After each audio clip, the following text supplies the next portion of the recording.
আসসালামু আলাইকুম সবাইকে। কেমন আছেন সবাই? আশা করছি সবাই ভালো আছেন, সুস্থ আছেন। আমার নতুন আরেকটা ভিডিওতে সবাইকে ওয়েলকাম জানাচ্ছি। আজকে আমি কি রান্না করব, কি করব সবটাই আপনাদের সাথে শেয়ার করব। আশা করছি পুরো ভিডিওটা সঙ্গে জুড়ে থাকলে ইনশাল্লাহ ভালো লাগবে। আমি দুপুরের জন্য রান্নাবান্না শুরু করে দিয়েছি। এখানে আমি কাপ মেপে 2 কাপের মতন পোলাওর চাল নিয়ে নিলাম। এখন চালটাকে সুন্দর করে ভালো করে ধুয়ে পরিষ্কার করে তারপর পানিতে ভিজায় রাখবো প্রায় 10 থেকে 20 মিনিটের মতন। এতে চাউলটা একদম ঝরঝরা হবে পোলাওটা, আর লম্বা লম্বা হবে, দেখতে খুবই ভালো লাগবে, খেতেও ভালো লাগবে। আসলে আমরা কিন্তু মাঝে মাঝেই নিজের মন মতন রান্না করে খেতে কিন্তু সবাই পছন্দ করি।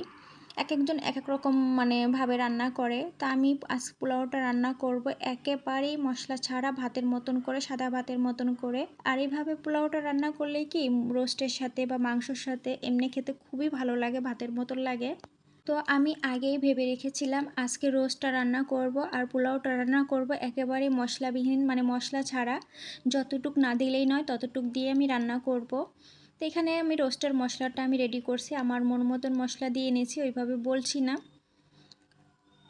আসলে আমার ছেলে মাঝে মাঝে বায়না ধরে, আম্মু পোলাও রান্না করো, রোস্ট রান্না করো। যদিও আমাদের বিরিয়ানির দোকান সবসময় পোলাও, মুরগি রোস্ট এগুলো কিন্তু সবসময় রান্না হয়, সে খায়। তারপরেও সে চায় যে না, আমার হাতের রান্নাগুলো সে পছন্দ করে। বিশেষ করে বিরিয়ানিটা সে শুক্রবার আসলেই বলবে আম্মু মুরগির মাংস দিয়ে বিরিয়ানি রান্না করো।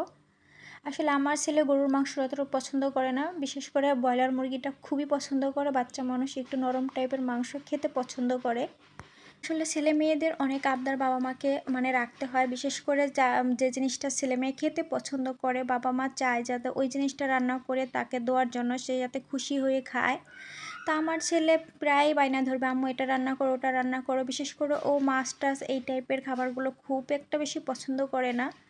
যদিও আমাদের বিরিয়ানির দোকানও সবসময় কিন্তু বিরিয়ানি পোলাও খায়, তারপরেও আমার হাতের রান্নাগুলো একটু বেশি পছন্দ করে। যখন আমি ওর সামনে এই টাইপের রান্নাগুলো করে দিই ও অনেক বেশি খুশি হয়ে যায়।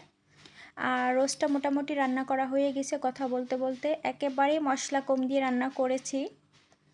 আর এই পাশে 2টা মুরগি নিয়ে এসেছিলো বাজার থেকে, বড় বড় 2টা মুরগি। তো আমি কেটে ধুয়ে বাক করে ফ্রিজে রেখে দিলাম, আর বাকিটুকু রান্না করে নিচ্ছি। একটা ছিল পাকিস্তানি মুরগি, আর একটা ছিল ব্রয়লার মুরগি। যেহেতু আমার ছেলে একটু ব্রয়লার মুরগি পছন্দ করে, ওর জন্য আনা হয়।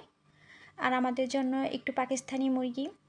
তো এখানে আমি মুরগির মাংসটাও রান্না করে নেব, যেহেতু পোলাও রান্না করেছি, মুরগির রোস্ট আর পোলাও আর মুরগির মাংসটা ভুনা করে নিয়েছি। একদমই অল্প স্বল্প রান্না করেছি, আর রান্নাগুলো এতটাই মজার ছিল কি বলবো। প্রায় সময় দেখা যায় এইভাবে রান্না করে বাচ্চাদেরকে খুশি করা যায় খুব সহজেই। তো মোটামুটি আমার রান্না প্রায় শেষে হয়ে গেছে, এখন চুলাটা অফ করে দিব। আর মাংসর কালারটা খুবই সুন্দর এসেছে।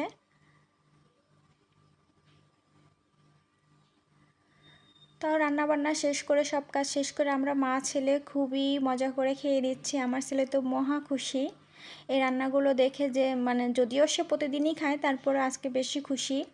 তো আমার কাছে খুবই ভালো লেগেছে, এত অল্প মশলাতে আর এত মজার হয়েছে। তো আমিও খেয়ে নিচ্ছি, দুই মা ছেলে মিলে। তো কেমন হলো ভিডিওটা অবশ্যই কমেন্টে জানাবেন। সবাই ভালো থাকবেন, সুস্থ থাকবেন। আজকের মতন বিদায় নিচ্ছি, আল্লাহ হাফেজ।